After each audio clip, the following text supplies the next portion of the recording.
Hello everyone, welcome back to my YouTube channel. आज हम देखेंगे कि विकिपीडिया से कैसे हम डेटा को एक्सट्रैक्ट कर सकते हैं और कैसे हमें यूआरएल को यूज करना है विकिपीडिया से। तो पाइथन की बहुत सारी लाइब्रेरीज से आप वेब स्क्रैपिंग कर सकते हो, जैसा कि मैंने आपको फर्स्ट वीडियो में बताया था इस सीरीज की। तो आज देखते हैं कि कैसे हम उसको विकिपीडिया पे इम्प्लीमेंट करना है। Request library, XML, beautiful soap, या फिर आपको स्क्रैपी यूज कर सकते हो, या फिर सेलेनियम।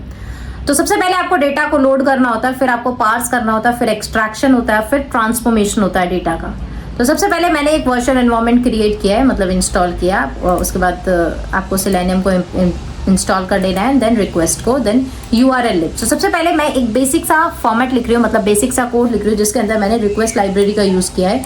उसके बाद मैंने .get के बाद अपना URL लगाया, मतलब मेन पेज पे मैं जा रही हूँ विकिपीडिया के with in the English language. उसके बाद मैंने स्टेटस कोड जानना है कि क्या ये वर्क कर रहा है या नहीं कर रहा है, मतलब कि पेज का स्टेटस कोड क्या है, क्या ये वर्किंग है या नहीं है। अगर ये वर्किंग है तो इसका पेज का कंटेंट क्या है। तो सबसे पहले इस पेज को देख लेते हैं कि इस पेज पे है क्या एग्जैक्टली। तो ये हमारा विकिपीडिया का पेज है जिसको हम एक्सट्रैक्ट करने की कोशिश कर रहे हैं, और इसके ऊपर काफी सारी चीजें आपको दिख रही होंगी। तो यहाँ पे मेरा आउटपुट आया कि पेज का कोड जो है 200 है, मतलब ये पेज वर्किंग है। उसके बाद हमने डाला है पेज का कंटेंट हमारे आउटपुट में आ गया। दोबारा मैंने इसी सेम चीज को लिखा है, जिसमें मैंने यूज किया है BS4 which is beautiful soup की लाइब्रेरी, और उसके बाद मैंने अब इसके अंदर पार्सर भी डाला है। जब मैंने पार्सर यूज नहीं किया था तो मेरे पास आउटपुट में आया था 200।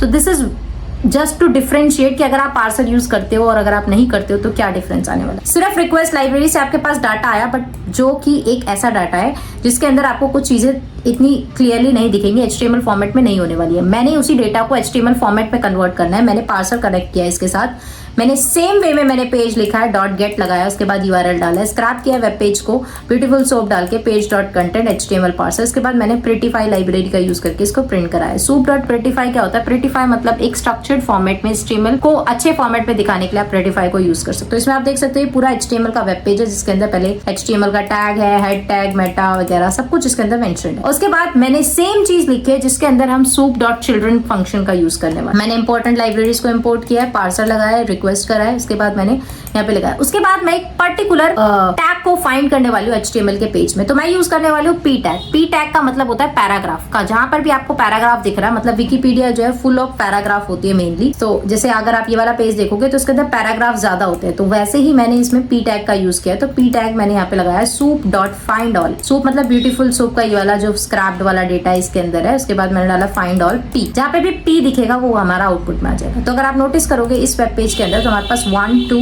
3 4 ऐसे बॉक्सेस हैं। तो अगर आप नोटिस करो तो यहाँ पे 4 आपको यहाँ चीजें मिली होंगी, 1 2 3 4 हमारे पास बॉक्सेस के अकॉर्डिंग 4 हमारे पास P टैग होने वाले थे। तो अज्यूम्ड भी यही था और हमारा आउटपुट में भी यही आया। उसके बाद return only text does not include HTML tags, मतलब मुझे HTML टैग्स नहीं चाहिए, मुझे सिर्फ और सिर्फ आउटपुट में ये चाहिए। तो वो मेरा हमारे पास यहाँ पर आउटपुट में आ गया। अगर आप ये नोटिस करोगे तो सबसे पहले वाले का हमने सिर्फ और सिर्फ विदाउट टैग डेटा प्रिंट करा है। मतलब यहाँ पर 4 बॉक्सेस हैं, चारों बॉक्सेस, तो 4 बॉक्सेस है। तो यहाँ पे लिखा है from today featured article in the news on this day did you know. 4 boxes थे अलग अलग। तो मुझे चाहिए कि जो सबसे पहले वाला है 0th number. Let me take you back to the code. अब आप ये नोटिस करो, यहाँ पे मैंने लिखा है soup.findAll P, ब्रैकेट्स के अंदर 0 लिखा है। 0 मतलब 0th मतलब फर्स्ट वाला जो बॉक्स, और गेट टेक्स्ट मतलब इसमें मुझे कोई भी टैग्स नहीं चाहिए, मुझे सिर्फ टेक्स्ट चाहिए। तो हमारा वहां से स्टार्टिंग से यहाँ पे टेक्स्ट यहाँ पर आ गया है। उसके बाद मैंने सेम ही डेटा को लिखा है। सेम डेटा के अंदर मैंने क्या लिखा है, सबसे पहले मैंने लिखा है URL के बाद मैंने वेब स्क्रैपिंग करी है, और स्क्रैपिंग करने के बाद मैंने empty left मतलब एक ऑब्जेक्ट क्रिएट करा है उसी ऑब्जेक्ट से रिलेटेड। मतलब अगर आप इस वेबसाइट पे जाते हो, उसमें आप इंस्पेक्ट करते हो, तो you will get to know कि इसके अंदर काफी सारी चीजें आप इसमें नोटिस करो। तो जैसे ये लिखा हुआ है ID जो है H2 टैग है, H2 टैग के अंदर ID लिखी है MPTFPH2।